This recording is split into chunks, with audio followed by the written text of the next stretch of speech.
2008 கனடால இருக்கக்கூடிய ஒரு குறிப்பிட்ட ஹவுஸ்ல யாருமே இல்லை அப்படின்னும் அதுக்குள்ள பல தங்கம் இருக்கு அப்படின்னும் ஒரு நியூஸ் பயங்கரமா ஸ்ப்ரெட் ஆக ஆரம்பிச்சிருக்கு. ஸோ இதை பார்த்த ஒரு குறிப்பிட்ட திருடன் அதுக்குள்ள போய் நம்ம எல்லாத்தையும் எடுத்துட்டு வரலாம் அப்படின்னு சொல்லி யாருக்குமே தெரியாம நைட் டைம்ல அந்த வீட்டுக்குள்ள போறான். பட் அப்படி போய் பார்த்தவனுக்கு ஒரு பயத்தோட கலந்த பெரிய ஷாக் கத்துட்டு இருக்கு. அதுக்கான ரீசன் என்ன அப்படின்னா, யாருமே இல்லைன்னு சொன்ன அந்த ஹவுஸ்ல ஒரு வயசான பாட்டியம்மா மட்டும் உட்காந்துட்டு இருக்காங்க. சரி, வயசான பாட்டியம்மா தானே, இவங்களை அடிச்சு சேர்ல கட்டி போட்டுட்டு நம்ம போய் அந்த புதையலெல்லாம் எடுத்துட்டு வந்துடலாம் அப்படின்னு சொல்லி அவனும் அந்த பாட்டியை அடிச்சு கட்டி போட்டுட்டு அந்த புதையலை தேடி போறான். பட் அப்படி அவனுக்கு போனப்போ அந்த புதையல் எதுவும் கிடைக்கல. அதுக்கு பதிலாக ஒரு துண்டு பேப்பர் மட்டும்தான் கிடைக்குது.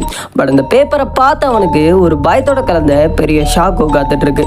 அதுக்கான ரீசன் என்ன அப்படின்னா, அவன் பார்த்ததே ஒரு நார்மலான பேப்பர் கிடையாது. இப்போ அவன் எந்த பாட்டியை அடிச்சு கட்டி போட்டு வச்சிருக்கானோ அந்த பாட்டியோட டெத் சர்டிஃபிகேட்.